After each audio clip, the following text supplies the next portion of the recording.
Super. Très bien. Et donc, pour partager, c'est en cliquant ici. Et D'accord.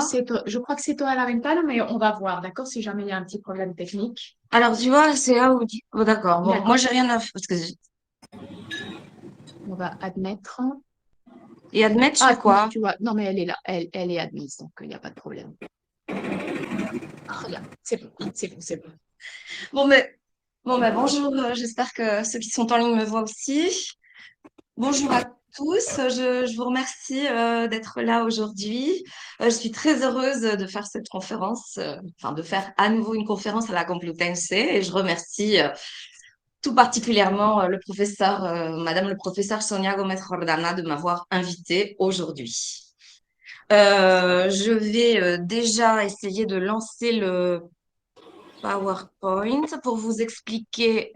euh, alors, il y a una ventana toda tu Donc, il y a pantalla. toi, tu pantalla, ¿verdad? Pour vous expliquer. Si le PowerPoint est ouvert déjà sur Ah le... ben non, je crois pas. Ah, Attends, parce que la attends. première chose à faire, c'est... là. Il est là. D'accord, il faut l'ouvrir. Ben si, il est ouvert. D'accord, il est Il ouvert, est pas de ouvert. problème. Très bien. Toda tu pantalla. Compartir. Il faut cliquer d'abord sur... Si vous pouvez, si tu peux Je vérifier, clique sur Carmen. quoi? À quel cancelar? Non. Il faut cliquer sur... Ah, là. Là, ok, et Ah, compartir. voilà, c'est ça.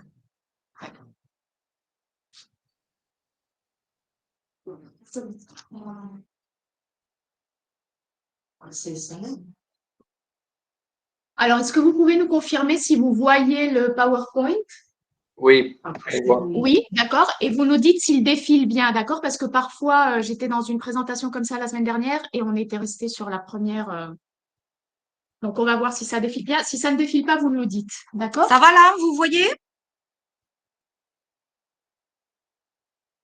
Attends, est-ce que Vous j'ai... voyez correctement? Oui. Oui, oui. Oui. Alors, très bien, merci. Et ça, je... Bon, ok.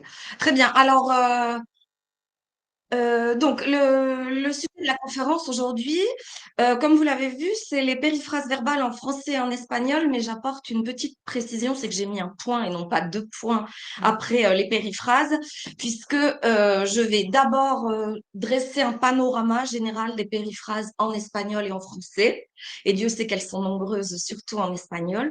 Puis, dans une seconde partie, j'aborderai la répétition et l'habitude. D'accord? Mais je vais commencer vraiment par une présentation générale. Donc, mes objectifs sont les suivants.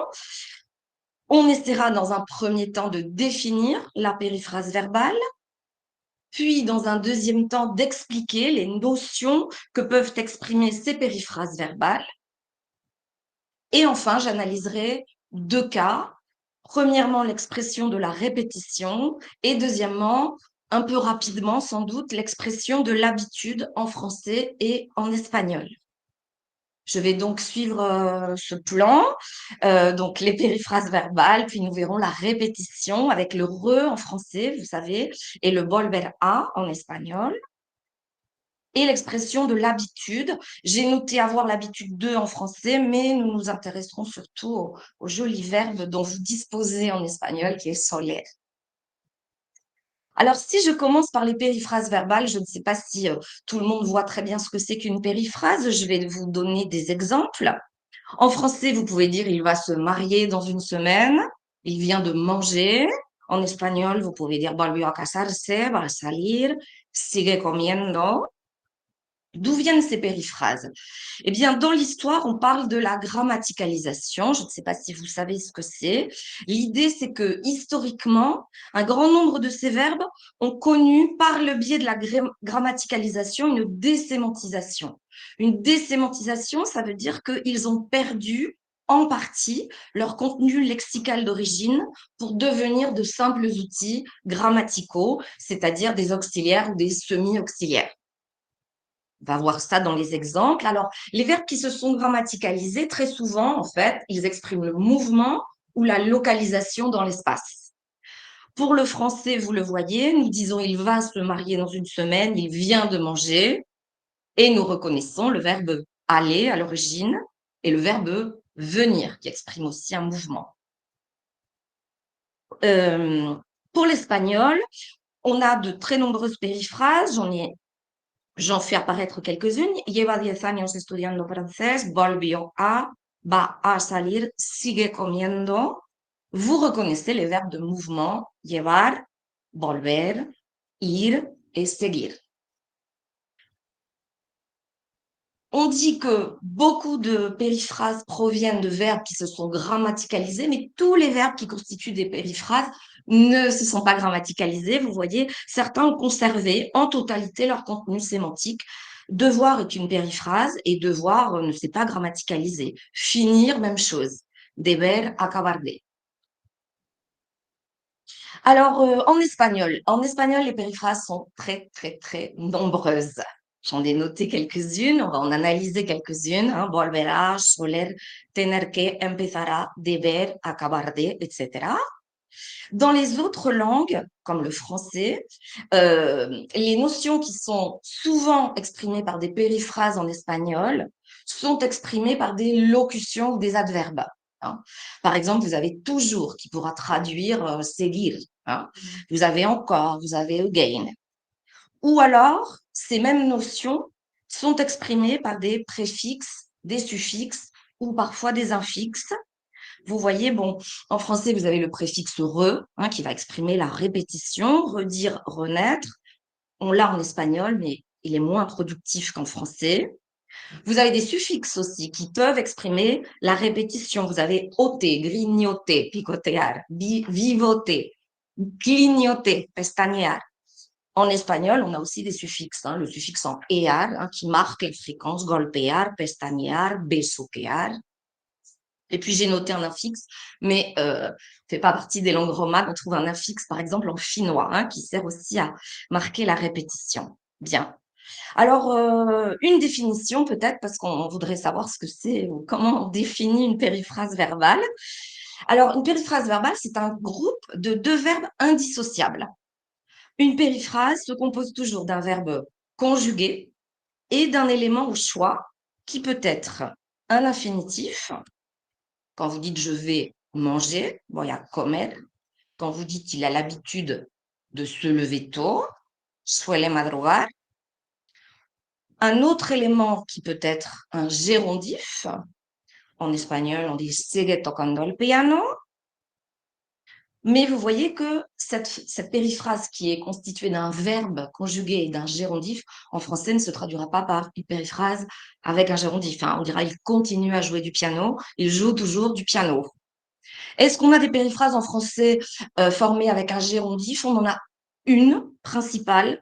Alors, son besoin de liberté va croissant, mais elle est considérée depuis un certain temps comme archaïsante.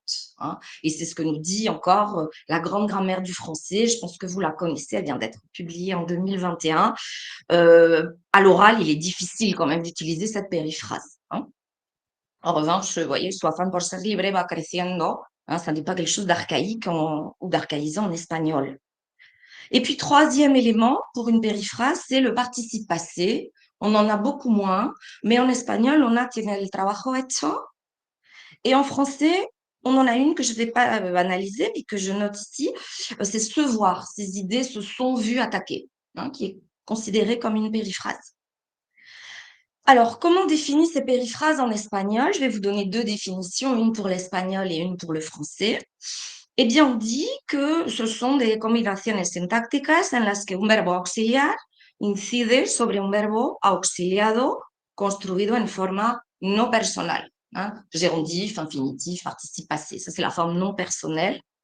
Et surtout, très important, sintácticamente constituyen un solo núcleo del predicado. C'est-à-dire, ça c'est très important. Une périphrase, ce que l'on vient de voir, c'est l'union de deux verbes, mais deux verbes unis ne forment pas forcément une périphrase. C'est la difficulté. Hein? En fait, pour qu'ils forment une périphrase, il faut qu'ils constituent une unité indivisible. Alors, on va regarder un exemple. Si je vous dis « tiene que trabajar », et on se demande si tener que est une périphrase ou pas. Il va falloir qu'on essaie de séparer les deux groupes. Tiene que trabajar. Et l'un des tests consiste à essayer de remplacer trabajar par un pronom.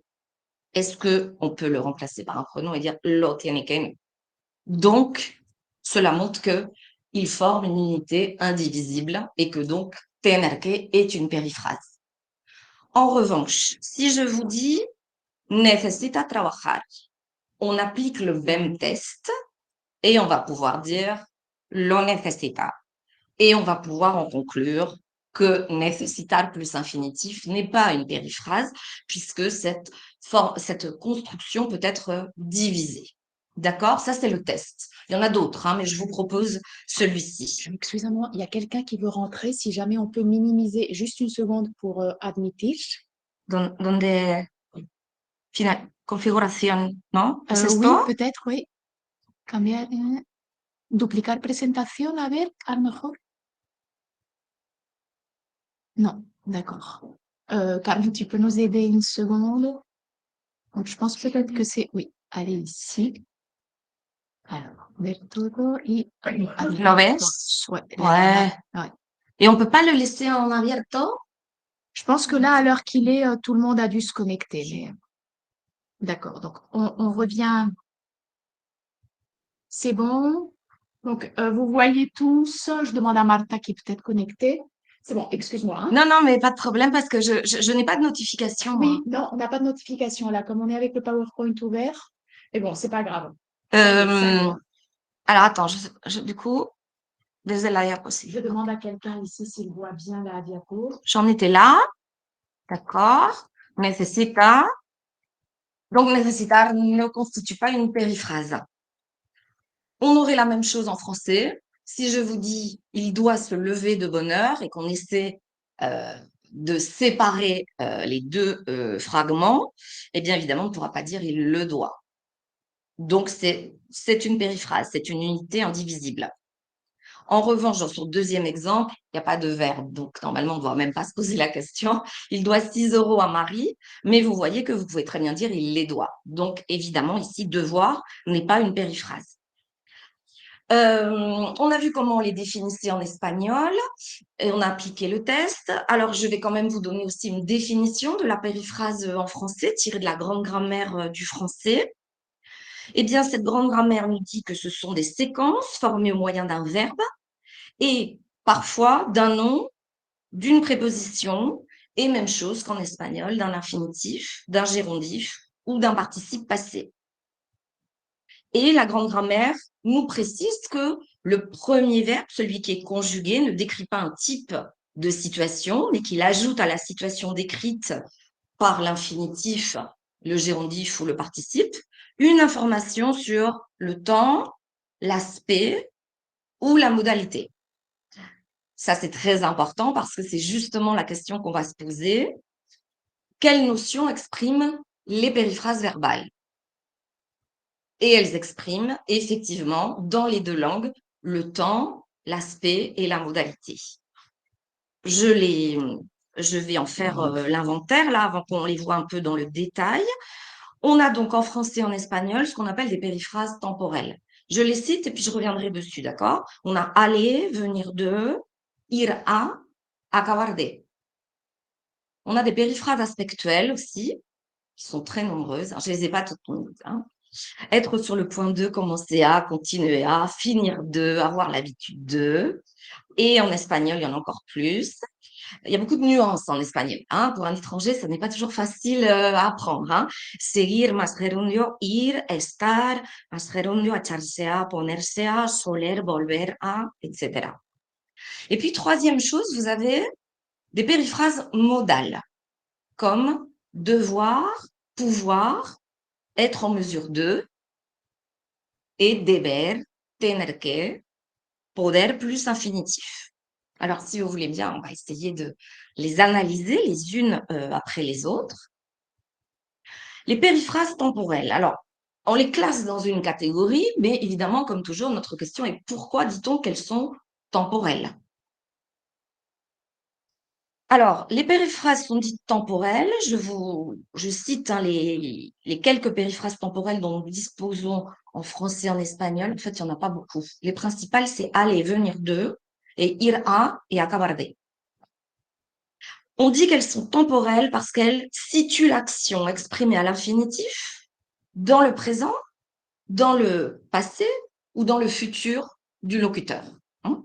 Donc ça, c'est le temps, c'est l'axe chronologique. Si on prend la périphrase aller, hein, je vais manger ou voy a comer. Van a comer, Jean va manger. Ce que vous remarquez, c'est que la périphrase va a, nous indique que l'action de manger se situe dans le futur par rapport au présent du locuteur. Mais quand je dis Jean va manger, il n'a pas encore mangé, donc l'action n'a pas encore eu lieu. D'accord? Donc elle est située dans le futur. Bien. En revanche, quand vous dites va manger, le va, il est situé dans le présent. Vous voyez, la perspective est présente. Mais l'action à l'infinitif, elle est future. Donc, ce ir a est appelé aussi un futur périphrastique. Surtout en espagnol, on a tendance vraiment à l'utiliser beaucoup plus et souvent à la place du futur synthétique cantare. Vous voyez, beaucoup plus qu'en français, hein, je crois.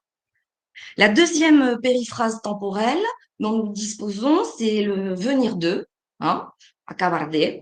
Si vous dites Jean vient de manger, Juan acaba de comer. Alors là, évidemment, le temps n'est pas le même, mais l'événement de manger se situe dans l'antériorité du présent du locuteur, hein, dans un passé qui est proche, mais quand même qui est antérieur au moment d'élocution. Donc ici, on dira que cette périphrase est temporelle et qu'elle exprime un passé proche. D'accord ? Mais ce qu'il est important de retenir, c'est que l'entier de l'événement est situé dans le futur ou l'entier de l'événement est situé dans le passé. D'accord ? Parce qu'on va voir les aspectuels maintenant. Alors, les périphrases aspectuelles, quelles sont-elles? Vous avez en français être sur le point de, commencer à, continuer à, finir de, avoir l'habitude de. Et puis, je les ai déjà mentionnés tout à l'heure, seguir, ir más gerundio, estar más gerundio, echarse a, ponerse a, soler, volver a, etc.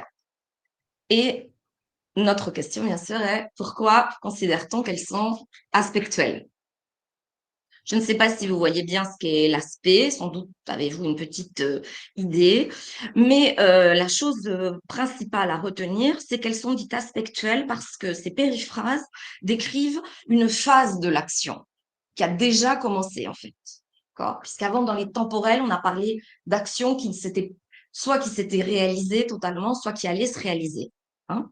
Donc là, elles décrivent une phase de l'action. Alors, quelle phase? Ça peut être le début, commencer à, ponerse a. D'ailleurs, pour le début, en espagnol, on va voir qu'on a beaucoup de périphrases. Hein. Rompera, ponerse a, echarse a. C'est beaucoup de rompecabezas, hein, pero bueno. Le déroulement, être en train de, estar más gerundio. Ça peut être la fin aussi, le résultat, finir de, acabar por. La répétition, volverá. Ou la fréquence, avoir l'habitude de. Vous voyez, solaire. Solaire est considéré comme une périphrase aspectuelle. Alors, l'aspect, je le reprécise, hein, nous donne en fait une information sur le déroulement interne de l'action décrite par le verbe. De l'action décrite par le verbe qui n'est pas conjugué. Hein, d'accord? Donc là, si vous le mettez au gérondif, si vous le mettez à l'infinitif, vous avez une information aspectuelle sur le déroulement de l'action. D'accord? Je vous donne une définition scientifique de l'aspect donnée par Comrie en 1976, qui a écrit le livre Aspect, et qui nous dit bien que c'est la constitution temporelle interne de l'événement. C'est-à-dire que c'est lié au contenu lexical du verbe et pas à sa situation sur un axe chronologique. Donc, je vais le repréciser. On ne doit pas confondre les temporels avec les aspectuels. Je vous donne un petit exemple pour clarifier les choses. Si on dit je commence à manger, je commencerai à manger à 13h, l'information aspectuelle est la même. Hein. Commencer à, dans les deux cas, nous donne la phase initiale de l'action. Mais l'information temporelle diffère. Vous avez, dans le cas 1, un temps présent, l'action de commencer située dans le présent. Et dans le 2, vous avez une action de commencer à qui est située dans le futur. Donc, c'est bien la différence. Alors, les types de périphrases aspectuelles, on va commencer par celles qui marquent le début de l'action, qui sont appelées des périphrases incoatives. Donc, elles permettent de décrire le début de l'événement et en français, on trouve commencer à, se mettre à. Par exemple, Pierre a commencé à manger, Pierre s'est mis à rire. En espagnol, et là c'est plus intéressant, enfin, de mon point de vue, vous avez echarse a, romper a, empezar a, comenzar a. Je vais m'intéresser un peu aux spécificités de chacune des langues et c'est vrai que dans le cas de l'espagnol, c'est assez intéressant parce que on va voir que en fait toutes ces périphrases qui sont marquées le début de l'action ne peuvent pas être combinées avec le même type de verbe.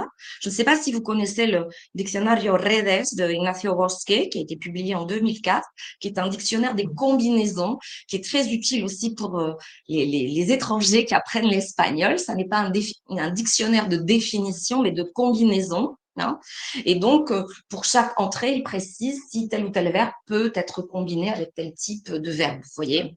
Et ça c'est très précieux parce que, vous voyez, là, je vais reprendre ces termes en espagnol. Par exemple, on constate que echarse a peut être combiné con verbos que denotan acciones físicas que manifiestan emociones. Se echa a llorar, se echa a gritar, se echa a chillar. También con verbos que denotan verbos de movimiento. Se echa a andar, se echa a correr. Está aquí bien. On prend romper a. Le plus souvent, on trouve quoi? Rompió a llorar, rompió a llover. On en déduit donc que on trouve des verbos que denotan expulsión o derramamiento de líquido. Mais regardez, rompió a correr o rompió a andar no funciona. Vous voyez, hein? On ne peut jamais le trouver avec un verbe de mouvement. Hein. Donc voilà, il y a différentes combinaisons possibles bon, sur lesquelles je ne vais pas m'attarder. Mais donc voilà pour les périphrases en espagnol en tout cas. Alors ensuite, toujours dans ces périphrases aspectuelles, on trouve des périphrases dites progressives. Vous dites, ça c'est très courant, hein, Jean est en train de manger, Juan está comiendo, des phrases tout à fait banales. Notre question, hein, enfin ma question quand je lis ces deux énoncés, est-ce qu'elles sont vraiment équivalentes? Est-ce que être en train de est vraiment l'équivalent de estar más gerundio en espagnol, hein? Quand on travaille un peu sur les deux langues, on sait bien que non. En tout cas, le point commun, c'est qu'elles décrivent un événement vu dans son déroulement. Être en train de, estar más gerundio. On sait aussi, et ça c'est leur point commun, qu'on ne peut pas les utiliser avec un verbe d'état. Il est en train d'avoir faim. Il faudrait vraiment forcer la lecture. Hein. C'est impossible. Hein. Está teniendo hambre. Il est en train de savoir sa leçon. Está sabiendo la lección. La réponse, hein, pourquoi? C'est parce qu'effectivement, on a utilisé un verbe d'état qui n'a pas de déroulement temporel, qui n'est pas dynamique. Et comme il n'a pas de durée, il ne peut pas être combiné avec estar, más gerundio. Alors, quand je vous disais quand même qu'on pouvait observer quelques différences, je crois que la tendance de l'espagnol, bien que ça ne soit pas vraiment grammaticalisé, c'est que quand on dit Juan está fumando, c'est Juan está fumando ahora mismo. Et Juan fuma, souvent, j'ai l'impression que la première interprétation, c'est Juan es fumador. Et parfois, Juan fuma ahora mismo. Mais la première, c'est Juan es fumador. Hein? Dans d'autres langues, eh bien, dans d'autres langues, en fait, c'est grammaticalisé, vous voyez. En anglais, si vous dites John smokes, c'est Juan es fumador. Pero no Juan está fumando ahora mismo. Si vous dites John is smoking, Juan está fumando ahora mismo, pero no Juan es fumador. Alors le français. Alors le français, il a un statut un peu ambigu. Est-ce qu'on utilise beaucoup être en train de? On l'utilise. Tous les Français vous diront qu'on l'utilise, mais on ne l'utilise pas autant finalement que le estar, en estar plus gérondif. Ce être en train de, la grande grammaire nous dit qu'il exprime la phase médiane de l'action. Hein, on dit il est en train de fumer, il est en train de chanter. Mais en fait, je crois que son usage est assez restrictif. En fait, se être en train de crée un effet d'insistance, soit parce que le locuteur exprime un peu son état d'âme, il est surpris, il est fâché, etc., soit parce qu'il considère que la situation est inhabituelle. Vous voyez? Si je vous donne, voilà, je vous donne un exemple. Que fait Jean? On peut répondre, Jean est en train de chanter ou Jean chante. Dans le premier cas, c'est plutôt Jean chante et c'est quand même quelque chose de surprenant, c'est inhabituel. Alors, il est en train de chanter, vous voyez? Si je vous dis Jean chante, bon, comme d'habitude, il chante. Vous voyez? Donc, il y a quand même un effet d'insistance. C'est pour ça que le être en train de, on ne l'utilise pas autant que le estar más gerundio, hein? Autre différence, en espagnol, on utilise très facilement la construction progressive, estar más gerundio, au passé, ce qui déroute beaucoup les étudiants français. C'est très curieux pour nous de dire estuve estudiando en Madrid, estuvo escribiendo una novela. Hein? Évidemment, c'est impossible en français. Il fut en train d'écrire un roman, impossible. En fait, un Français vous dira qu'il y a une certaine contradiction, hein, entre le caractère imperfectif, c'est-à-dire non terminé, hein, de la forme progressive, et le caractère perfectif terminé du passé simple. Donc, dans notre esprit, il y a une contradiction, c'est pas possible. Mais c'est, comment dire, on n'est pas obligé de le voir comme ça parce que regardez en espagnol, en fait, quand on dit estuvo escribiendo una novela, la perfectivité du passé simple semble être annulée parce qu'on peut ajouter pero no la terminó. Vous voyez? Donc, il n'a pas forcément terminé d'écrire le roman, mais il a été en train de l'écrire. Hein. Donc, voilà, ça, c'est les petites différences qu'on peut relever entre nos deux langues. Les périphrases terminatives, qui, comme leur nom l'indique, décrivent la fin, hein, la phase finale de l'action. En français, on a cesser de, finir de, terminer de. En espagnol, on a terminar de. J'ai noté aussi acabar de. C'est sur celle-là que je voudrais revenir. Tout à l'heure, on avait dit acabar por ou acabar de, mais on va revenir sur acabar de. Parce que il y a quand même une difficulté en espagnol, c'est que ce acabar de, en fait, a un double sens. Si je vous donne ces deux exemples, acabo de estornudar et he acabado de trabajar, vous n'allez pas, enfin, on ne doit pas les traduire de la même façon. Acabo de estornudar, c'est je viens d'éternuer. Mais pas je finis d'éternuer, ce qui serait un peu absurde, parce qu'en plus, ça envoie un événement qui n'a pas de durée. Hein. Ce qui veut dire que l'événement tout entier d'éternuer s'est produit et qu'il est situé dans un passé proche, et que ce acabar de, c'est donc une périphrase temporelle. Là, on parle des aspectuels, hein, mais c'est une périphrase temporelle.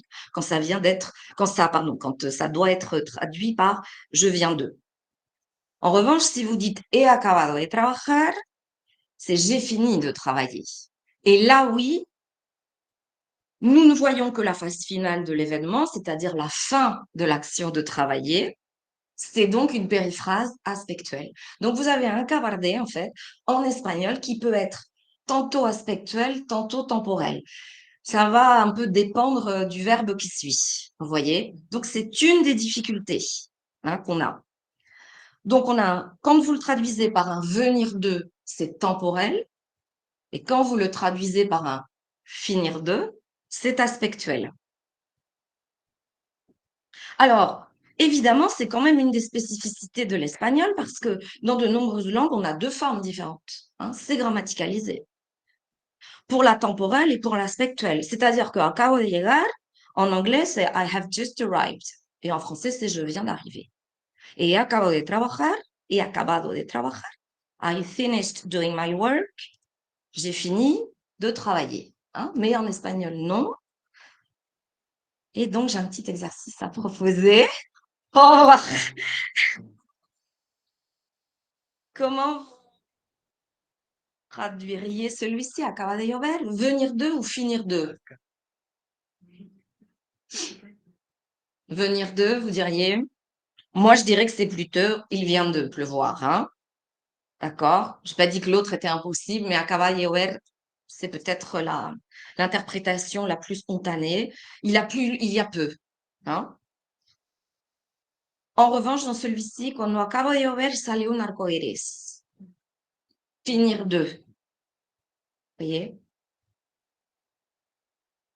Là, on visualise la fin de l'action de pleuvoir.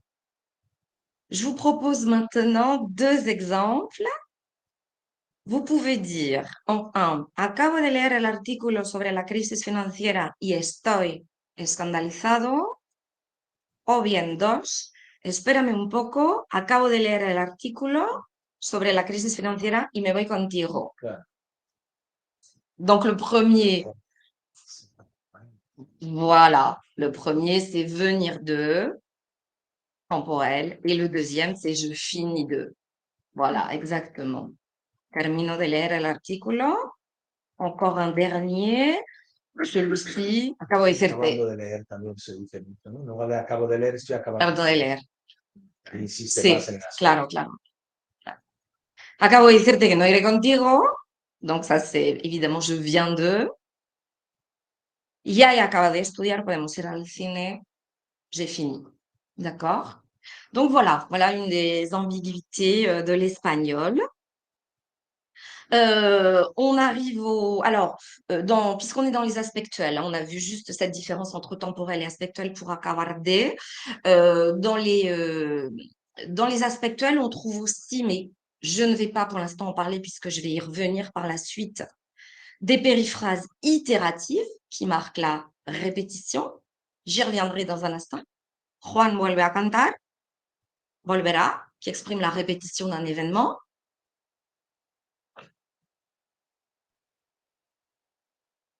Et puis, des périphrases habituelles, mais on a dit qu'on allait revenir aussi sur l'expression de l'habitude. Donc, je les mentionne simplement.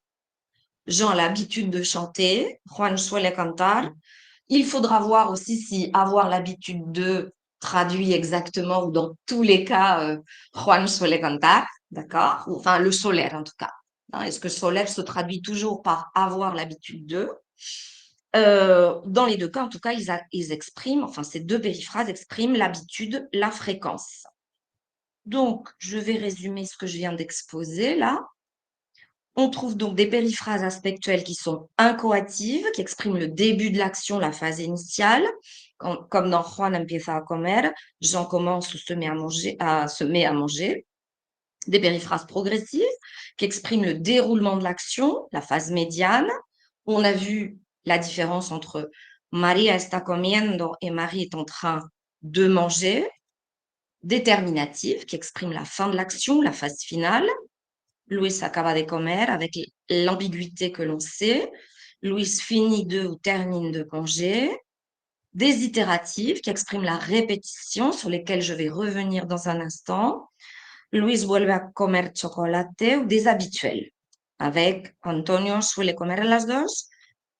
Antoine a l'habitude, est habitué à manger à 2 heures. Ce qui paraît bizarre en français d'ailleurs, mais enfin bon. Et bien. 3e catégorie, on a dans les périphrases que je vous ai annoncées tout à l'heure, des périphrases modales. Alors, il nous faut définir ce qu'est la modalité. La modalité, on va donner une définition très générale, c'est l'attitude du locuteur vis-à-vis d'une situation. Il n'est plus question ici de temps. Il était question du temps dans les aspectuels, du temps dans les temporels. Là, c'est vraiment l'attitude du locuteur.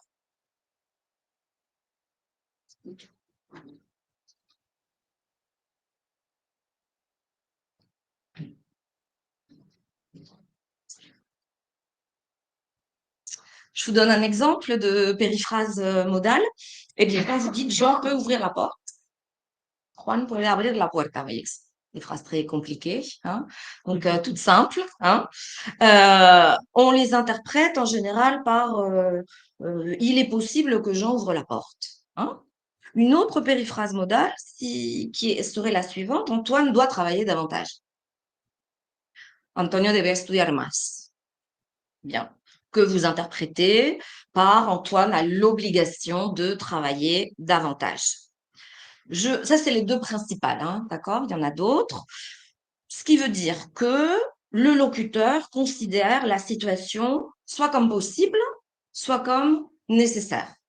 On va souvent retrouver la notion d'obligation et de nécessité C'est les deux notions principales dans la modalité, qui est une notion un peu complexe, hein, mais on va retrouver la possibilité et la nécessité. Alors moi, je vais analyser la première, en fait, hein, et on va s'attarder sur le pouvoir, plus infinitif. Je vous avais proposé Pierre peut ouvrir la porte, et je vous ai dit que spontanément, on pouvait sans doute l'interpréter comme il est possible que Pierre ouvre la porte, ce qui veut dire que ce pouvoir, en fait, ne donne pas d'informations sur les phases du déroulement de l'action d'ouvrir la porte, hein, comme on avait vu pour commencer A, terminer 2, etc. Mais que ce pouvoir nous donne une information sur la possibilité que l'action de Pierre ouvre la porte se réalise. Donc, c'est vraiment la possibilité. Je vais ajouter quelque chose, c'est que lorsqu'on dit Pierre peut ouvrir la porte, en fait, on n'a pas que cette interprétation-là de l'énoncé, on a 3 interprétations possibles, hein. On reprend la première, il est possible que Pierre ouvre la porte d'un moment à l'autre, d'accord? Ça oui. Je ne sais pas si vous connaissez les termes exacts, on a l'habitude de définir les modalités. Quand on parle de possibilité, on va parler de modalité épistémique de la possibilité. L'idée, c'est que l'épistémique en linguistique repose sur les connaissances du locuteur, c'est-à-dire qu'ici, je considère la situation de Pierre ouvre la porte comme possible d'après les connaissances que j'ai du monde. Ça, c'est l'épistémique, hein. Mais de toute façon, ce qu'il est important de retenir, c'est que l'épistémique va souvent avec la possibilité, hein, à partir des connaissances que j'ai. La deuxième interprétation, que vous avez sûrement déjà trouvée, c'est Pierre a la permission d'ouvrir la porte, hein, genre Pierre peut ouvrir la porte, hein, on l'autorise à entrer. Alors, il y a toujours une idée de possibilité, mais cette situation possible repose non pas sur les connaissances du locuteur, mais sur ce qu'on appelle des valeurs sociales qui établissent des règles de comportement. C'est la permission, ça repose sur un code en fait. Dans cette modalité, on retrouve toujours un agent responsable des actions, susceptible de suivre des règles. Vous voyez, est-ce que Pierre va ouvrir ou non la porte? On lui donne la permission. Donc, c'est une possibilité, mais en fonction d'un code, cette fois-ci, en fonction d'une permission. Quand on parle de permission, on parle de modalité déontique.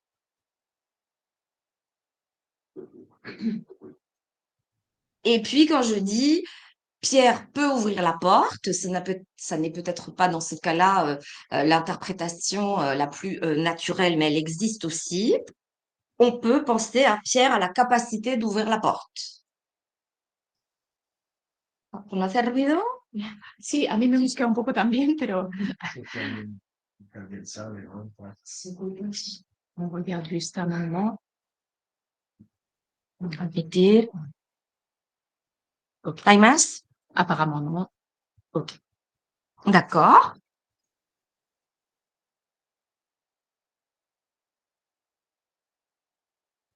Parce que là, je t'ai déplacé dans le PowerPoint. C'est pas ça qu'il faut que je fasse? Non, non, je t'ai déplacé dans le PowerPoint. Ah oui, c'est vrai. Ouais. Attends. C'était d'ouvrir la porte. Ouais. Mais reanudar, non, c'est peut-être ça en fait. Non. Alors, diapositive actuelle, non. On revient, où sont nos modales? C'est bleu normalement. Non. Alors, où est-ce que c'était? C'est là. Ok. Mais non, mais ça ne marche pas. Attends. Avant. Regarde un peu si c'est pas. Ouais, Ouais. ouais. Ok, on en est là. Ah ben, C'est là. c'est là. C'est là. Voilà. Tout va bien? Non, je sais pas, tu leur demandes. Ouais, bon, très bien. Ouais, ouais. Sinon, je suis face à la machine. Ouais, bon. Bien, alors j'ai dit la capacité. La capacité, pourquoi? Parce que ici, en fait, si on admet que cet énoncé exprime enfin, ce verbe exprime la capacité, dans ce cas-là, la possibilité repose sur la propriété des individus ou des objets dont on parle. On parle de modalité dynamique. Dans la bibliographie anglo-saxonne, on parle de modalité dynamique. Mais je le précise parce que je l'ai vu dans la grande grammaire du français, et vous, vous travaillez sur le français, on parle de modalité descriptive pour parler de la capacité. Alors, quand on parle de capacité, évidemment, pour pouvoir, on pense tout de suite à un autre verbe qui est savoir. Et on voit que pouvoir faire quelque chose est proche de savoir faire quelque chose. On va essayer de voir quelle est la différence. En Belgique. Et voilà. Oui, oui, tout à fait. Alors, en français, vous pouvez dire il sait conduire ou il peut conduire. Hein. Et on va pas prendre justement le français de Belgique, on va prendre le français de l'Hexagone hein, pour ne pas compliquer les choses. Hein. Quelle est la différence? Dans le premier cas, la possibilité de conduire repose sur les capacités intrinsèques de l'individu. Il sait conduire parce qu'il a appris à conduire, parce qu'il a pris des leçons de conduite. Hein. Il peut conduire, par contre, on voit que la possibilité de conduire est liée aux circonstances extérieures. Il peut conduire parce qu'il a du temps, il peut conduire parce qu'on lui a ôté son plâtre, etc. Hein. Donc, voilà, c'est un peu la différence qu'on peut trouver entre ces deux verbes de sens proche. Est-ce qu'il y a des restrictions, vous voyez, quant à la sélection du verbe à l'infinitif entre savoir et pouvoir? Alors, enfin, pas entre savoir et pouvoir, juste pour pouvoir. On va regarder si on peut, après pouvoir, toujours mettre n'importe quel type d'infinitif. Alors, il y a un type de verbe qui est très intéressant, ce sont les verbes impersonnels ou météorologiques. Enfin, c'est très curieux de voir qu'en linguistique, on a une classe de verbes dit verbes météorologiques, hein, parce qu'on ne peut pas les conjuguer. Hein. Vous ne dites pas je pleut, tu pleux, je neige, hein, d'accord? Donc, c'est juste il pleut, il neige. Hein. Et justement, ça a une répercussion sur la construction et sur le sens des énoncés, parce que ici, seule l'interprétation épistémique est possible. Si je vous dis il peut pleuvoir, puede llover, il est évident que il est possible qu'il pleuve. Et non pas quelque chose à la capacité de pleuvoir ou l'autorisation de pleuvoir. Vous voyez? Donc ça, c'est vraiment lié à la nature du verbe. Donc, là aussi, j'ai un petit exercice. Donc, je fais le récapitulatif. Donc, quand on parle des périphrases modales, ces périphrases modales, et on n'a vu que l'exemple de pouvoir, ce pouvoir peut exprimer la possibilité, peut exprimer la permission ou peut exprimer la capacité. Je vais vous proposer des exemples et vous essaierez de me dire si c'est la possibilité, la permission ou la capacité. Ta mère peut-elle être déjà rentrée? Possibilité. Est-il possible que ta mère soit déjà rentrée? Donc, c'est l'épistémique. Hein. Jean peut construire une maison en 4 mois. Capacité. Modalité dynamique, capacité. Tu peux t'asseoir ici. Permission. Permission. Modalité déontique. César peut désormais faire du vélo. C'est la capacité aussi. Hein, modalité dynamique. Très bien. Très bien. Vous avez 20 sur 20. Très bien. Ah. Alors, donc, je fais un résumé. On a vu qu'il existe en français et en espagnol des périphrases temporelles, d'accord? Aller, venir de, des périphrases aspectuelles, être en train de, finir de. Volver a en espagnol, j'ai mis le remanche du chocolat, mais c'est pas une périphrase, hein, c'est la traduction. Avoir l'habitude de solaire et des périphrases modales avec pouvoir et poder. D'accord? Maintenant que vous avez ce panorama, eh bien, je vais revenir sur 2 périphrases aspectuelles, celle qui exprime la répétition et celle qui exprime l'habitude. Je vais me permettre juste de m'interrompre.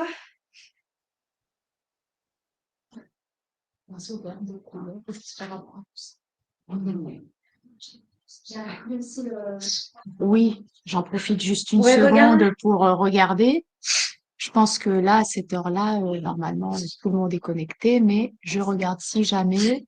Non, c'est bon. C'est pas dans le chat. C'est dans le chat. Ah, Je sais d'accord. pas, peut-être que Oui, tout le monde. Oui, ok, c'est bon. On continue. Donc, on en est là. Pardon? On en est là. C'est ça? Oui. Ouais, c'est bon. D'accord. Alors, on va parler de la répétition, mais pas seulement de la répétition, on va parler surtout de volver a. Hein. Donc, j'ai noté re en français pour marquer la répétition, parce que c'est la traduction de volver a, en fait. Nous, on n'a pas de périphrase en français. Par contre, le re en français, on peut le mettre partout. Hein. On crée beaucoup de néologismes avec re. Alors, pour exprimer la notion de répétition, eh bien, l'espagnol utilise le plus souvent volver a, plus infinitif, des locutions comme otra vez et de nuevo, et dans une moindre mesure, le préfixe re, on le retrouve, mais évidemment pas aussi souvent qu'en français. On peut dire volvió a ver la película, vio la película otra vez, vio la película de nuevo. Vous voyez, rever no existe, mais nous on dit revoir. Hein. Reescribir existe, rééditar. Alors le français, pour exprimer la répétition, lui, il utilise re, hein, la plupart du temps, à nouveau, encore. On peut dire il a revu ce film, il a vu à nouveau ce film, il a encore vu ce film. Mais le re est intéressant en français parce que si on compare les deux exemples suivants, il a revu ce film et il a refermé la porte, on va se rendre compte que le re n'exprime pas toujours la répétition. Le premier, il exprime la répétition. Hein. Volvió a ver la película. Mais le deuxième, on ne le traduirait sans doute pas par volvió a cerrar la puerta, mais simplement par cerró la puerta. Pourquoi? Parce que, en fait, avec ce re, vous avez deux lectures. Hein.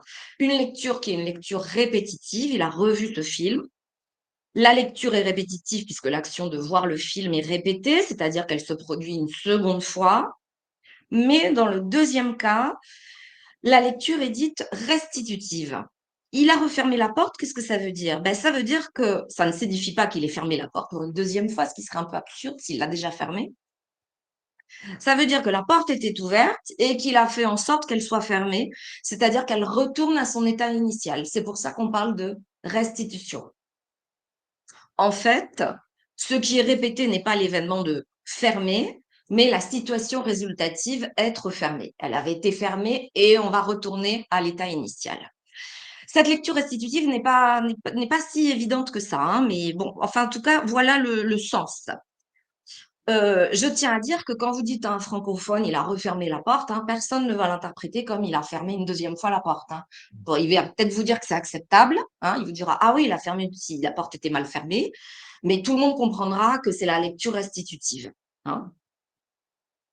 Alors, l'étymologie, on va revenir un peu sur l'histoire.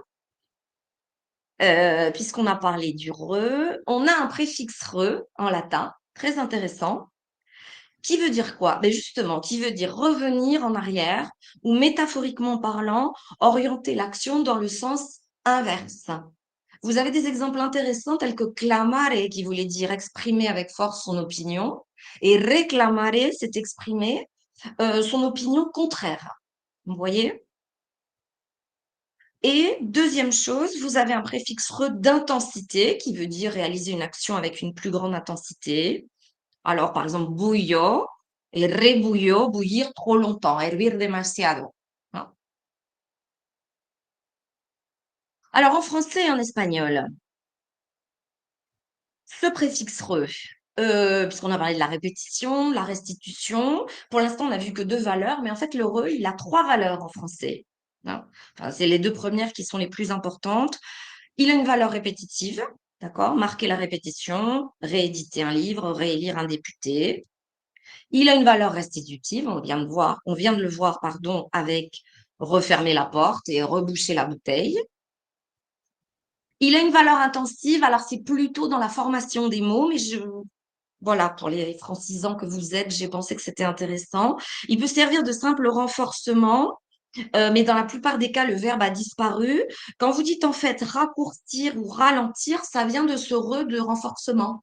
Vous aviez un verbe alentir qui n'existe plus depuis le 18e, mais qui a été formé à partir de ce re de renforcement. En espagnol. Alors en espagnol, on a le préfixe re et la périphrase volver a. Le préfixe re, il est beaucoup moins productif qu'en français, mais les grammaires, bon, il y a toujours la théorie dans les grammaires, après il y a l'usage, hein, mais enfin, les grammaires nous disent qu'ils possèdent également 3 valeurs. Une valeur répétitive dans ces verbes-là, mais pas partout, hein, parce qu'en français, j'insiste, vous pouvez créer n'importe quel verbe. Hein. Rehacer, ici, rehacer, renacer, reconstruire, releer. Une valeur restitutive. Regardez, elle existe aussi parce que vous avez une valeur restitutive avec les verbes qui désignent un changement d'état dans reanimar, qui ne veut pas dire animarlo por segunda vez, sino hacer que esté animado. ¿Eh? Vous avez recoger algo del suelo, que no es coger por segunda vez. Okay? Là, vous avez la valeur restitutive. Une valeur intensive aussi dans rebuscar, repeinar, relimpiar. Alors, comme on continue sur l'histoire, l'étymologie, comme en français, certains verbes en espagnol proviennent d'un verbe simple qui aujourd'hui a disparu. Alors, vous avez un très beau verbe, c'est recordar. Je ne sais pas si vous connaissez l'étymologie. C'est re plus corazón, qui veut dire volver a pasar por el corazón. Hein? Vous voyez, oui, c'est un joli. Qué bonito, ¿verdad?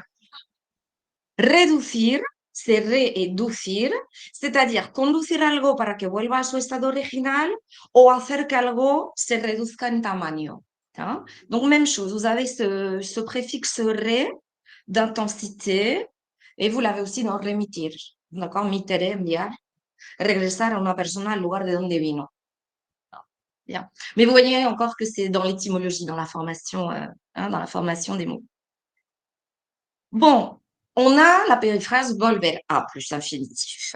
Alors, étymologiquement, on avait parlé, vous vous souvenez de la grammaticalisation. Eh bien, si je vous posais la question, ben, vous me diriez bien sûr que ça vient du verbe volvere, volver, qui à l'origine signifie le mouvement et exprime un déplacement dans l'espace.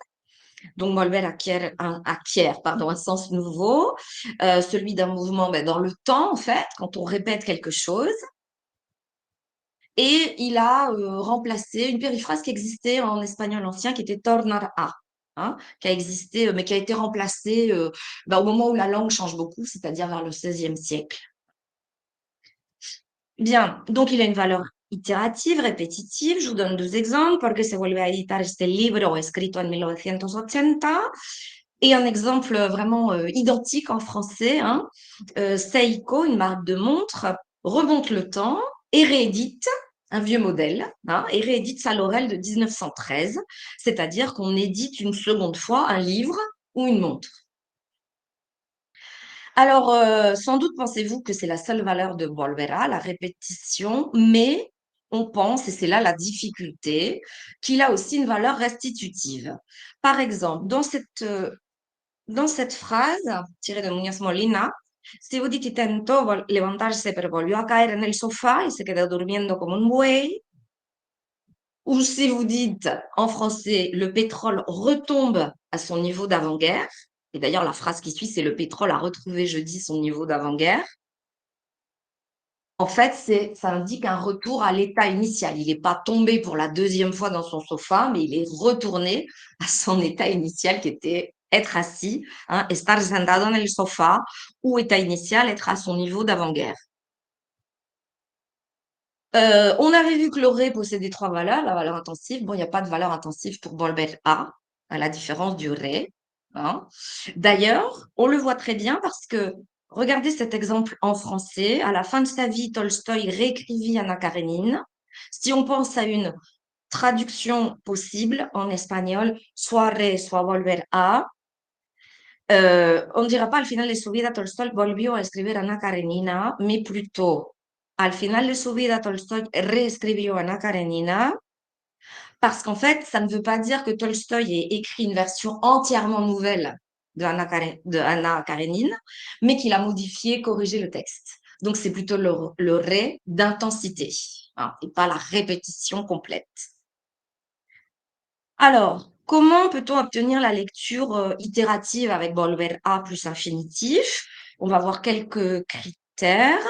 En fait, il y a quand même comment dire, il y a quelques critères de sélection, mais grosso modo, hein, on va simplifier les choses en disant que volver a peut sélectionner n'importe quel type de verbe pourvu qu'il soit dynamique. Hein.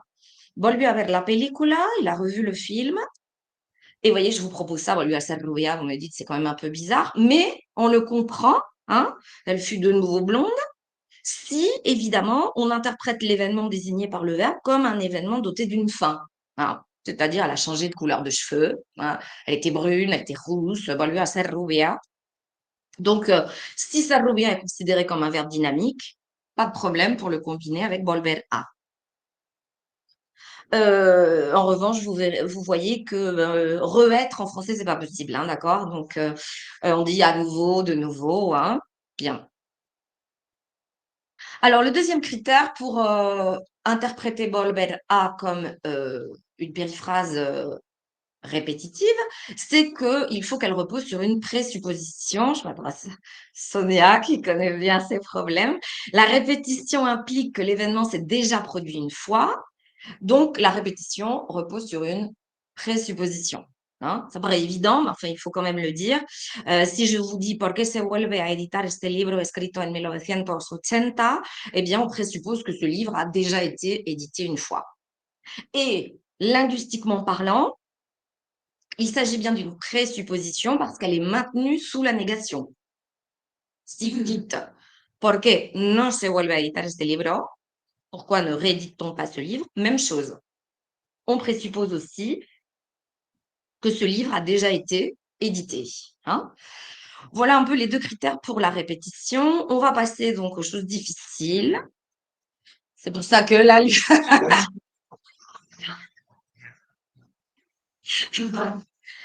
donc, on va passer à la lecture restitutive.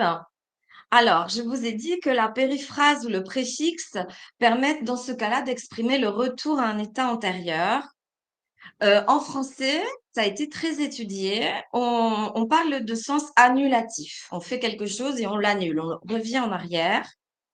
Alors, je vous redonne des exemples. Hein. Si on dit il est ressorti, c'est pas volvió a salir. Hein, c'est salió. Il était entré, il est ressorti. Donc, l'exemple signifie il est sorti de la boutique après y être entré. Non, il en est sorti une deuxième fois. Il est redescendu, même chose. On trouve cette lecture restitutive. Hein, vous voyez, volvió a bajar, non, porque si ha bajado una vez, hein, bajó. Et l'exemple qu'on avait vu, il a refermé la porte, c'est-à-dire cerró la puerta. Alors, pour obtenir la lecture restitutive, que faut-il? Alors, il y a plusieurs critères. D'abord, il faut que le verbe soit un verbe de réalisation, c'est-à-dire qu'il comporte une activité et un état résultatif. Vous comprenez activité, état, hein, une action, et puis un état. C'est-à-dire, si je prends l'exemple de fermer la porte implique l'action de fermer et le résultat d'être fermé. Et une fois que l'état résultatif est atteint, une fois que la porte est fermée, l'action ne peut plus se prolonger. On a la même chose avec tomber, avec sortir. Bon, ça c'est la première chose. Deuxième chose, le verbe doit exprimer un changement d'état. Hein, c'est une évidence. Si je vous dis refermer, c'est passer de être ouvert à être fermé, redescendre de être en haut à être en bas, tomber de être debout à être par terre. Troisième chose, le sujet du verbe dans la lecture restitutive peut être soit la cause du changement, parce qu'on a dit qu'il y avait nécessairement un changement. Regardez, on va faire une distinction entre les verbes transitifs et les verbes intransitifs. Si vous dites il a refermé la porte, le il, sujet, est la cause du changement. Il a fait en sorte que la porte soit à nouveau fermée.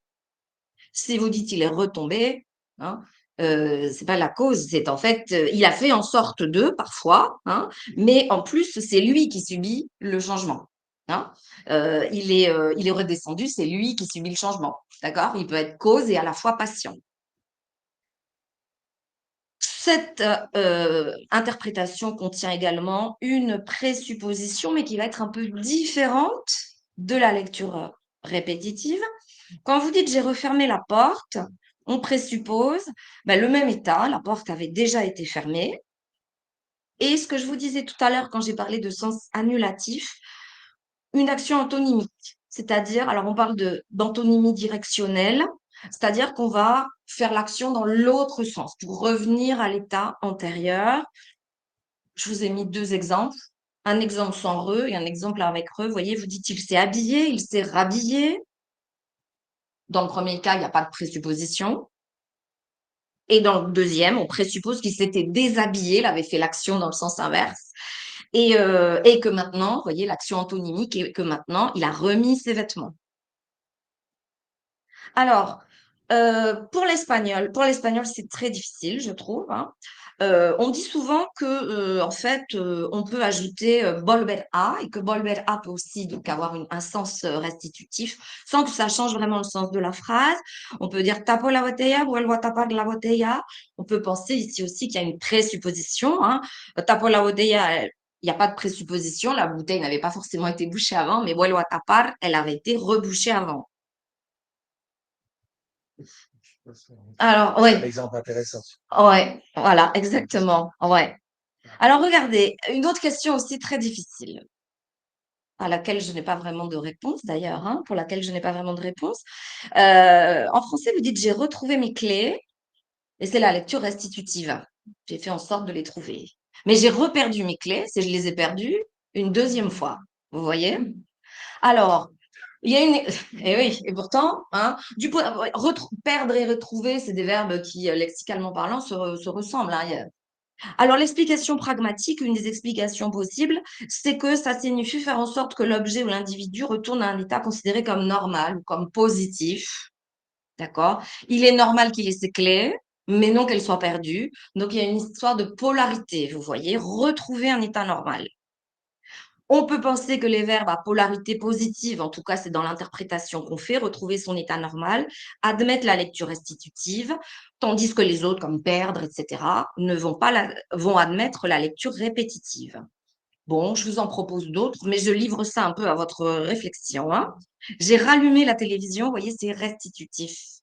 Estaba apagada, lo normal que esté encendida.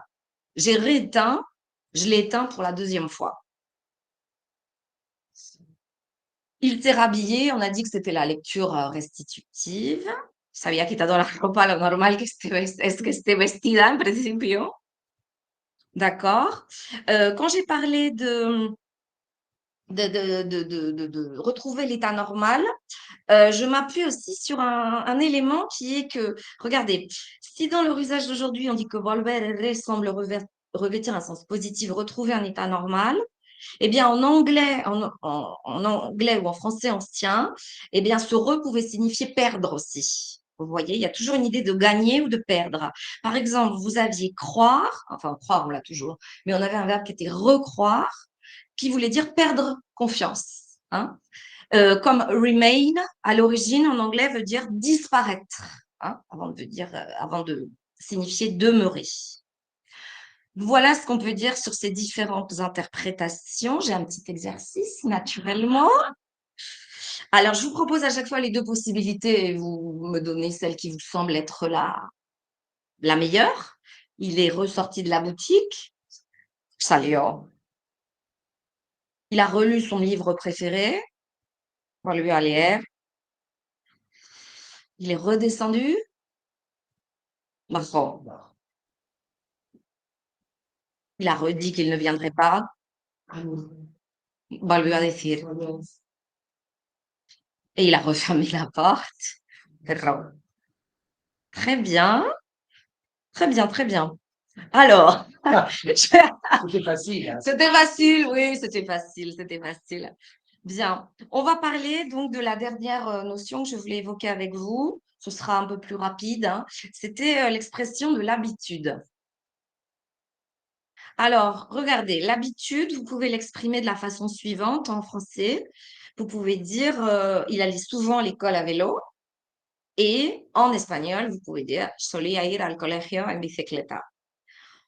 On le traduira ou on l'interprétera en tout cas comme il avait l'habitude de.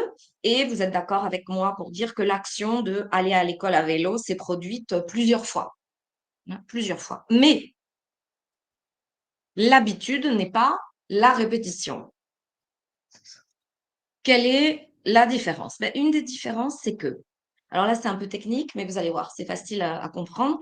L'aspect répétitif, en fait, se caractérise par le fait que le nombre d'occurrences du procès, de l'événement répété, est déterminé. Quand vous parlez de répétition, vous pouvez le quantifier. Hein, on parle de cardinalité. Vous pouvez dire 1, 2, 3. Il est sorti 3 fois, ça c'est la répétition. Volvió a decir 2 veces que no estaba de acuerdo. Ça c'est la répétition. Donc vous pouvez le quantifier. Quand vous parlez d'habitude, l'aspect habituel, il y a une indétermination quant au nombre d'occurrences de l'événement. On parle de non-cardinalité. Si vous dites, à cette époque, il allait souvent à l'école à vélo, ou si vous dites, solía ir al colegio en bicicleta, eh bien, la question qui va peut-être vous faire sourire, c'est combien de fois est-il allé à l'école à vélo pour qu'on puisse dire qu'il allait souvent à l'école à vélo, vous voyez? Vous ne le savez pas. Il y allait souvent, mais il y avait des moments où il n'y allait pas aussi, où il allait peut-être à pied. Hein. Donc, vous voyez, il y a une indétermination sur le nombre d'occurrences. Alors, en espagnol, c'est là-dessus que je voudrais terminer cette conférence. Vous avez voilà, un verbe que je trouve très beau, qui est le verbe solaire, parce que nous ne l'avons plus aujourd'hui en français, et qui signifie en fait deux choses. Quand on veut le traduire en français, c'est avoir l'habitude de, et en général aussi, généralement. Alors, ce verbe solaire, on revient sur l'étymologie. Alors, ce verbe solaire, vous savez déjà qu'il j'allais dire, il est bizarre parce qu'il se conjugue pas à tous les temps. Je vous dis solere, par exemple, ou solio, ça n'existe pas. Même le a solido, on le trouve un peu, je l'ai vu, que personne n'utilise, mais je l'ai trouvé. Mais enfin bon, c'est un verbe défectif en espagnol et il l'était déjà en latin. Alors, soleo, solere en latin appartient à la catégorie des verbes dits semi-déponents. On va voir ce que c'est. Vous avez d'autres verbes en latin comme gaudeo, audeo.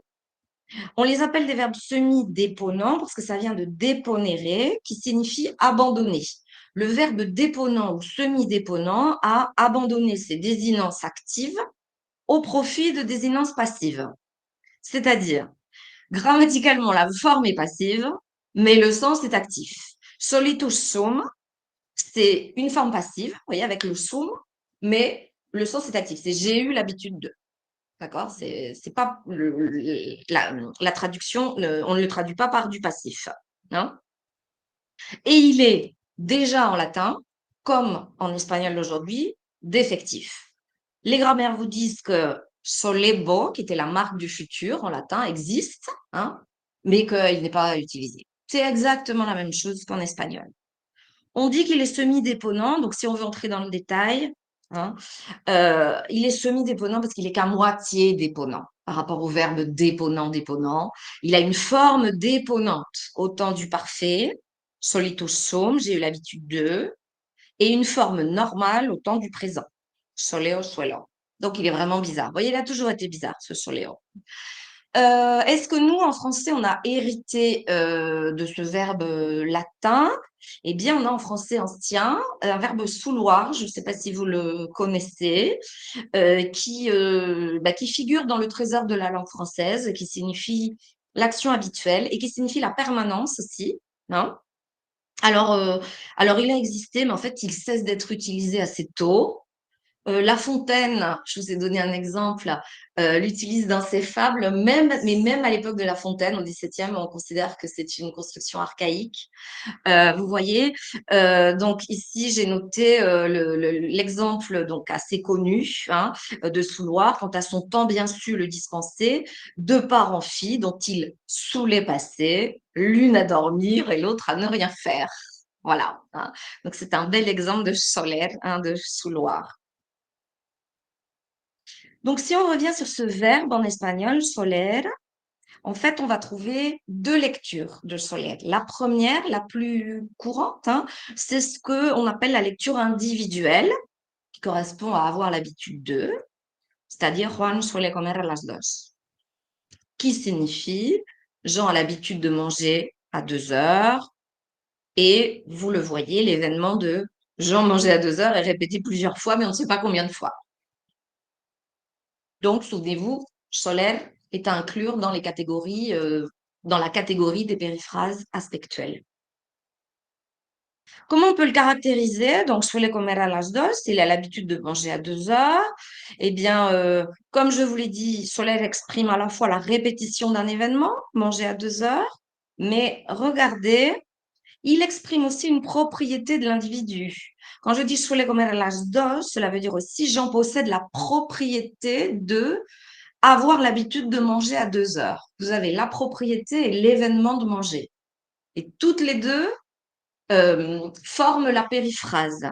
Autrement dit, linguistiquement parlant, on va dire que solaire comporte un micro-événement, manger à 2 heures, qui se répète, et un macro-événement qui est j'en possède la propriété d'eux.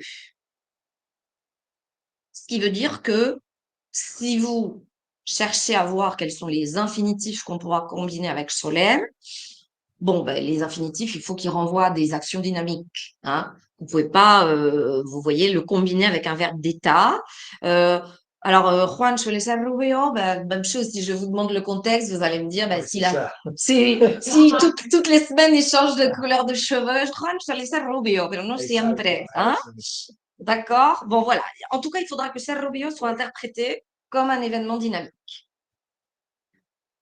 Alors là, j'ai mis des points d'interrogation. Hein? Est-ce qu'on pourrait dire Brad Pitt suele ser guapo? Non. Hein? Non. Pero podemos decir un acteur de cine suele ser guapo. Mais regardez, on arrive à la deuxième lecture de Solaire. On ne dirait pas un acteur de cinéma a l'habitude d'être beau. Vous diriez, en général, un acteur de cinéma est beau.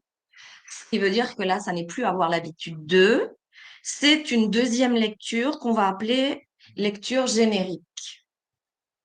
Je vous donne un autre, donc on va pas voir l'exemple de l'acteur de cinéma, je vous propose un autre exemple pour interpréter ce solaire générique. Vous voyez, vous pouvez dire un bébé suele tener los ojos azules. Hein, bien sûr, c'est pas un bébé à l'habitude d'avoir les yeux bleus. Hein. C'est en général un bébé a les yeux bleus. Ce qui ne veut pas dire donc un seul et même bébé a eu plusieurs fois les yeux bleus. Mais si X est un bébé, alors il a les yeux bleus. Donc, un bébé, en fait, hein, par rapport aux exemples qu'on a vus précédemment, un bébé ne désigne pas un individu, puisqu'on avait parlé de lecture individuelle précédemment. Hein. Un bébé ici ne désigne pas un individu, mais une catégorie, la catégorie des bébés.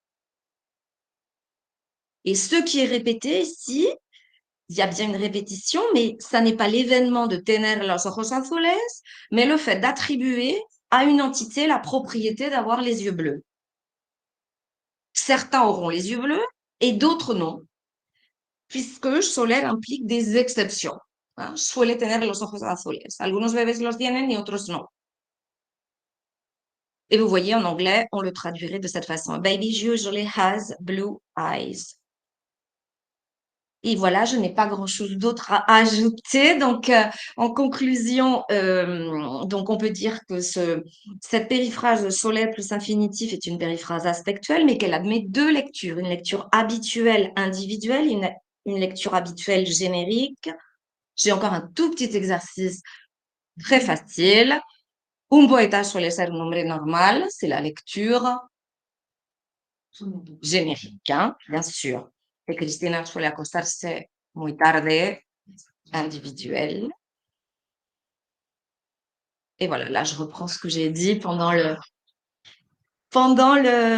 conférence. Voilà, donc j'ai essayé de vous présenter les différents types de périphrases et les notions qui me paraissaient intéressantes, comme l'habitude et la répétition. Voilà. Merci.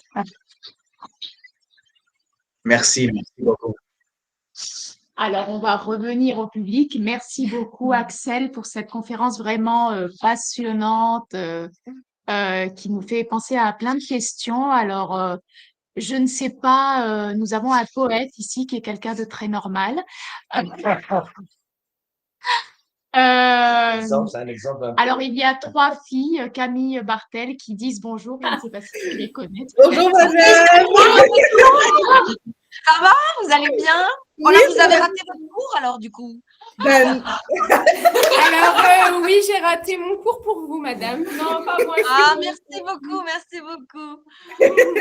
Ah, bon, c'est l'avantage hein, du semi-présentiel, c'est d'avoir des Ah, et personnes qui Jonathan sont est là Toulon, aussi, à très Toulon. bien. Merci beaucoup, merci beaucoup.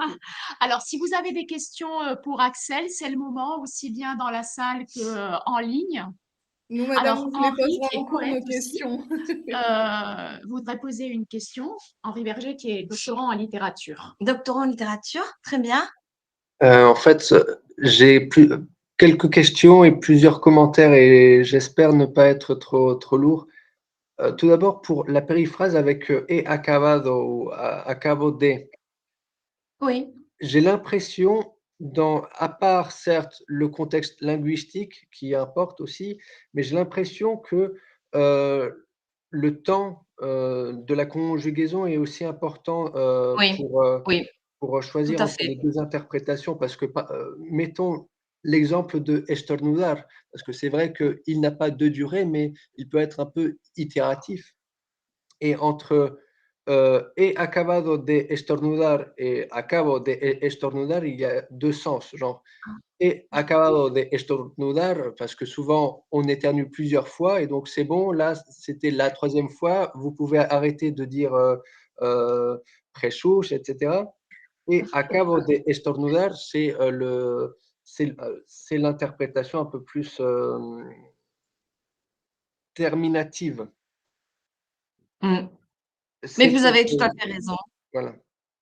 Oui, oui, mais je suis pas rentrée, c'est vrai, bien sûr, bien sûr. Je suis pas rentrée dans le détail, mais vous avez tout à fait raison. Parce que j'ai fait exprès de choisir certains temps et pas d'autres.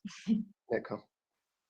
Et j'avais une autre question pour la construction du futur simple en français et en espagnol. À la base, j'ai bien l'impression que c'était une périphrase, Tout à fait. comme est, sauf que l'auxiliaire conjugué, il était à la fin. Pourquoi est-ce qu'il était à la fin? C'est pour le différencier du passé composé, peut-être? Ou d'autres formes? Pourquoi il a été bah, parce qu'en fait, les 2 formes se sont agglutinées. Ça s'est fait dans l'histoire de la langue, effectivement, c'était l'infinitif suivi de avere, qui signifiait l'obligation. On pense que c'était même la nécessité à l'origine, hein, cantare habeo, il fallait nécessairement que je chante et les 2 formes se sont agglutinées et vous avez raison, il y a eu une espèce de perte sémantique, c'est-à-dire qu'on a conservé l'infinitif, mais le ABO a été réduit à un et en fait, et ça a donné cantare. Je ne peux pas faire de commentaires vraiment sur l'ordre, mais en tout cas, c'était en latin vulgaire et ça s'est déformé de cette façon, puisqu'on a dit cantarabeo, cantarayo, cantarai, cantare. C'est comme ça que ça s'est passé. On pense que pendant euh, un certain temps, les 2 formes de futur, la forme ancienne du latin, cantabo, a coexisté avec la forme du latin vulgaire périphrastique, cantare aveo. Euh, il y en avait une, sans doute, enfin, tous les linguistes ne sont pas d'accord, mais qui était la forme du latin vulgaire cantare aveo, qui exprimait la nécessité, mais c'est-à-dire les choses qui doivent se produire malgré moi. Et le cantabo du latin impliquait plutôt un agent volontaire, vous voyez, cantabo. Mais c'est la deuxième forme qui a supplanté la première, puisque le futur latin n'a rien donné, en fait, dans nos langues romanes. D'accord. Merci beaucoup. C'est tout ce que j'avais à vous demander. Merci. Merci Henri. Alors, je ne sais pas s'il y a d'autres questions dans la salle ou en ligne. Parce que je ne vois pas les mains. D'autres. Alors, moi j'ai plein de questions surtout, d'accord, mais on pourra continuer après. C'est précisément par rapport à la thèse de doctorat que fait Carmen Quintero, qui est professeure ayudante dans le département, et elle finit une thèse de doctorat sur les couleurs. Ah, sur les couleurs. Sur les couleurs. Et alors, je me posais plein de questions par rapport au verbe de couleur. Parce que ce sont des commentaires, des choses comme il s'est mis à rougir. Ce serait un peu bizarre alors qu'il a commencé à rougir, ça marche très bien. C'est vrai. Non? Il s'est mis à noircir, je sais pas. Et il a commencé à noircir, ça irait. Oui, enfin, c'est vrai qu'on a du mal à penser qu'une personne peut Je pense noircir, plutôt mais... à un aliment. Ah Non? oui, oui, oui. Peut-être Eh oui, oui, oui. tu es en train de faire des Ouais, châtaignes. ouais, oui, tout à Elles ont fait. commencé à noircir, mais elles se sont mises à noircir. Je ne sais pas si c'est qu'il y Bah, a, parce qu'avec se il y a un mettre, côté soudain dans se mettre qu'il n'y a avec se pas mettre, il y a dans... juste le passage d'un état à un autre. Et Ah, commencer, c'est d'accord. progressif. D'accord, Il y d'accord. a une Donc là, progression, il y hein. a la différence. Ouais. Cette histoire de intéressant. verbes dynamiques, j'y avais pas pensé, mais je pense que les verbes de couleur sont des verbes dynamiques. Non, parce que rougir, justement, il y Ouais. a un changement Mais ils sont d'état. intéressants parce que c'est des verbes dynamiques, mais c'est des verbes qui expriment un changement d'état. Et donc, il faut. Comment? Aquatif. Ouais, mais il Ils faut sont regarder aquatifs. dans les verbes de changement d'état, surtout. Du style, ça rejoint les verbes comme florecer, envejecer, etc.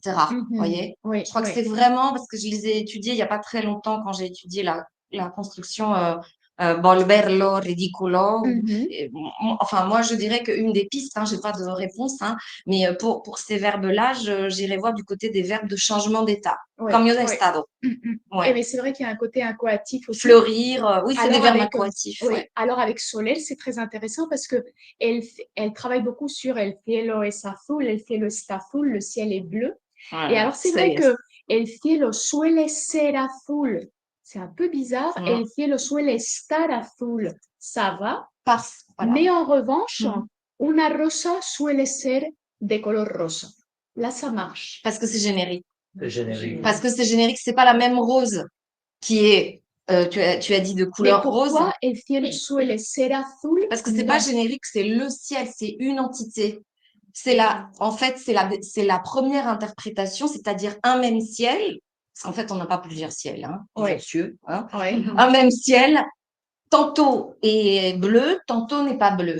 Ah, Donc, en fait, on a un verbe D'accord. un procès qui va tantôt s'appliquer au ciel, tantôt ne pas s'appliquer. Donc, voilà, Eso suele ser. sí, eso sí. Mais tu peux dire el cielo suele ser azul. El cielo suele ser azul. Por ejemplo, vas a pintar un cielo. ¿Cómo lo pinto el cielo? Mais là, c'est Tú générique. le puedes decir, pues el cielo Là, c'est générique. Ah oui, c'est c'est pas, vrai, pas c'est vrai. nécessairement. C'est vrai, c'est vrai. D'accord, C'est d'accord. tellement. Ouais. D'accord, d'accord. C'est intéressant, c'est intéressant. Il a rejauni, il a renoirci. Enfin, Oui. C'est Ouais. intéressant de faire un peu de phrase. Non, mais alors, ouais, Et puis ça marche pas pareil en français et en espagnol de toute façon. ouais. Les verbes de couleur. Ah, Parce ouais. que jaunir, amarillear, non, c'est une cirouale. Non, Ah les oui, feuilles- amarillear, oui. Ouais, c'est pas pareil. Les feuilles jaunissent en automne, mais Il la- faut voir quelle phase de Ouais. l'action il est. Est-ce que c'est commencé à être jaune? Est-ce que c'est terminé d'être jaune? Est-ce que. Mais ça rejoint beaucoup cette histoire de Ouais. périphrase verbale, Mais- d'aspect. Oui, d'aspect. Moi, je regarderai beaucoup les verbes de changement d'état. D'accord. Et parce qu'en fait, ce qui est important dans les changements d'état, c'est de mesurer le degré de la propriété, en fait. Donc, l'idée, comment dire, c'est de voir lorsqu'on utilise un tel ou tel verbe, mais je n'ai pas réfléchi au verbe de couleur, si on atteint un terme ou pas. Parce que, par exemple, envejecer, c'est changer d'état, mais il n'y a pas d'état limite, en fait. On est assez vieux pour être vieux, mais on peut continuer à être vieux. C'est ça. Hemos envejecido. Ouais. Et moi, ça m'intéresse. Ouais. Todavía podemos, que es lo malo. Voilà. Mais c'est pas exactement la même chose que florecer. No, Ouais, parce que parce que ça florecer, va. ya. Il y a un terme. Et je Terme. pense qu'il faut essayer d'étudier cette différence. Est-ce qu'il y a un terme ou c'est simplement un degré relatif? Ouais. Les feuilles jaunissent, elles vont finir de jaunir pour tomber. Ouais. Mais envejecer, non. Ouais. D'accord. Merci. Je ne sais pas s'il y a d'autres questions. Vous avez d'autres questions peut-être? Oui, Camille. Juste une curiosité, mais par rapport justement au savoir et pouvoir des Belges, est-ce que ici le sens de savoir a tant d'importance? Enfin, le sens du mot en soi, j'utilise aucun terme technique parce que je ne les connais pas, mais est-ce que le sens du mot savoir par rapport au sens du mot pouvoir, par exemple, le Belge dit tu sais me passer le sel, tu sais m'ouvrir la porte, est-ce que c'est important que ce soit savoir au lieu de pouvoir et qu'est-ce que ça implique? Bah, parce qu'en fait, quand les Belges disent tu sais me passer le sel, c'est en ce moment, il y a un ancrage temporel qu'il ne peut pas y avoir normalement avec le verbe savoir. En fait, le verbe savoir en français, il a un sens un peu générique. C'est tu sais conduire en tout temps, en tout lieu. Oui. Même si je dis tu sais apprendre ta leçon, ça veut dire à chaque fois qu'il y a une leçon à apprendre, tu sais l'apprendre. Vous voyez, il faut toujours qu'il y ait un sens générique et le sens générique se vérifie par, euh, alors, le fait de pouvoir ajouter un complément de temps ou un complément de lieu. Et avec pouvoir, vous pouvez l'ajouter. Vous pouvez dire, tu peux me passer le sel là tout de suite. Ouais. Mais on va pas dire, tu sais me passer le sel tout de suite. Mais c'est ce que disent les Belges et c'est pour ça que nous, ça nous paraît curieux. Normalement, c'est ce complément temporel ou locatif qui change un peu. Je viens de me rappeler d'une structure dont on avait parlé, je crois, il y a quelques années. Ça ne saurait tarder. Oui, Non, ou là, c'est un emploi un peu parce qu'il est au spécial, conditionnel. avec un peu le sens de pouvoir. Non, ça Oui. ne peut pas tarder, ça Ouais, va arriver tout de suite. à fait. Mais je ne connaissais pas cet emploi belge. par Non, contre. moi non plus. Non? Moi non plus, je connaissais Ah pas. ouais. Tu sais Ah me bon, passer, tu Tu sais sais me me passer. Ouais. Bah oui, je sais, mais Bah, voilà. en espagnol dirait ça. Moi, je sais, mais je ne passe pas.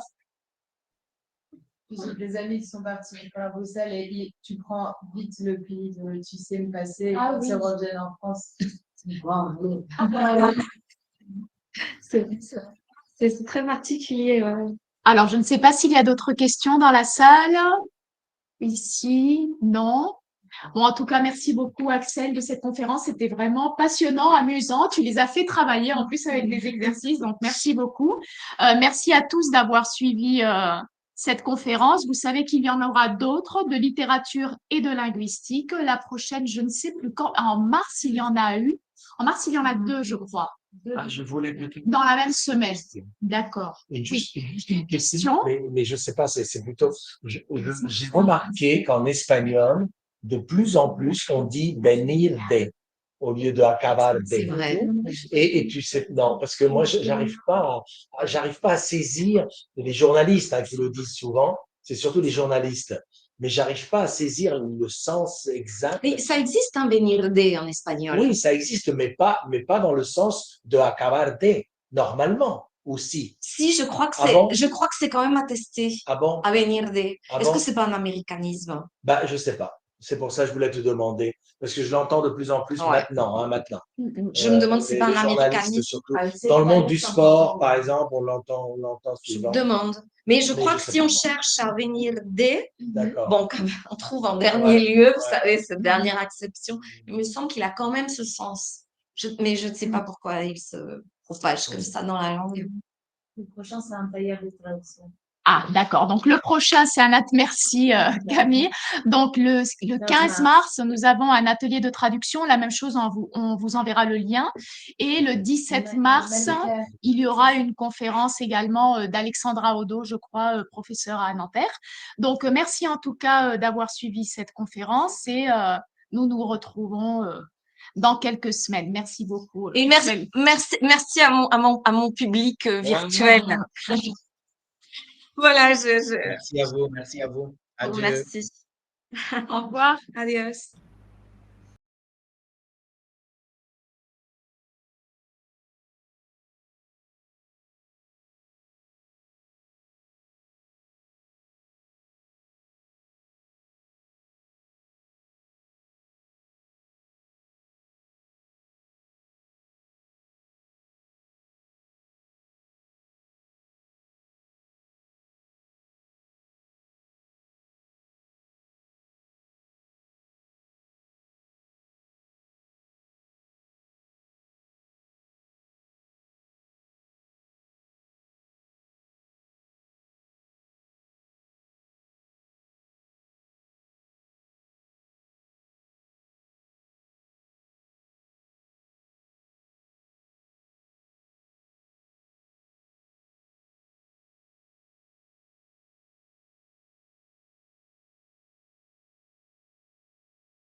On va terminer l'enregistrement en tout cas. Grabación. Alors, on va voir comment. Oui, oui, bien sûr, avoir les diapos, oui, je peux le passer. Oui, Oui, vas-y, oui. oui, pas de Ou problème. alors l'enregistrement de la conférence, comme Ça tu m'est veux. égal. Je peux passer les deux, vraiment, je n'ai. Ah, bah, ça serait bien, ouais. D'accord. Alors, je vais essayer. Donc, tu as beaucoup de messages, hein, si tu Ah veux bon? les lire. Ah, mais oui, mais je veux les lire. Je vais juste Ils me disent bonjour. Bon, bonjour à Enfin, descendre parce qu'après, non, comment je fais pour descendre? comme ça. Oui. Hola a todos desde Normandie. Je fais comme ça. Non, plutôt là. Oui, c'est ça. Merci beaucoup. Muchas gracias. Gracias, hasta luego. Non, mais c'est juste bonjour, hein, Oui, je non, crois, mais il n'y a après, rien on a de... d'autres. Ouais, merci, ok. C'est bien mes élèves qui ont du migrant. Merci beaucoup, très intéressante, ok. C'est Tu des los doctorants. conoces? Oui, oui. Ah. Donc, c'est des doctorants de notre Il y avait aussi doctorat Emma, non, française. de Oviedo, non? Il y avait Emma d'Oviedo. Ouais, Oui, oui. je l'ai vu. Très Il y clair, avait une didactique. prof de Françoise Séville. Paulet. Ah, de Séville. Françoise Paulet. Oui, alors elle, par contre, je ne sais pas qui c'est. Très éclairant. C'est ton papa? Oui. Ah, oui. Ah, mais c'est bien, tu avais vraiment la classe. Ah. Vous avez vu qu'elle a très bien présenté, hein. Elle fait toujours ça très bien, c'est pour ça qu'on l'invite. Il a coupé le son, mais... Attends, j'ai beaucoup aimé, j'ai obtenu quelques réponses en tant qu'agrégative. Ah oui, elle, c'est une Ah. agrégative, je crois. Donc, des gens qui passent l'agrégation. Ouais, ouais, ouais. Quel public, hein. C'est vrai que ça, c'est cette. C'est pour tout. Ouais. Ouais. C'était très didactique aussi, donc ça, c'est utile. Et toi, tu es en train de préparer ton TFM, c'est ça? D'accord. Sur quel sujet? Je ne sais pas très bien quand je vais faire aussi dans le podcast D'accord. espagnol pour français, pour parler des structures. Mais là, ici, il n'est pas là, on est vraiment. Je vais travailler sur la culture espagnole. D'accord. Pour, en fait, Voilà. no sé cómo explicarlo, pero Avec como qui ver tu las travailles? estructuras sociolingüísticas. D'accord. Et avec qui tu travailles? Et avec Maria Dolores Asensio. Ah, d'accord. D'accord. Très bien. Bah, merci d'être venu, hein. C'est très bien que les étudiants de master viennent aussi. Donc, nous avions un public très complet, très intéressant.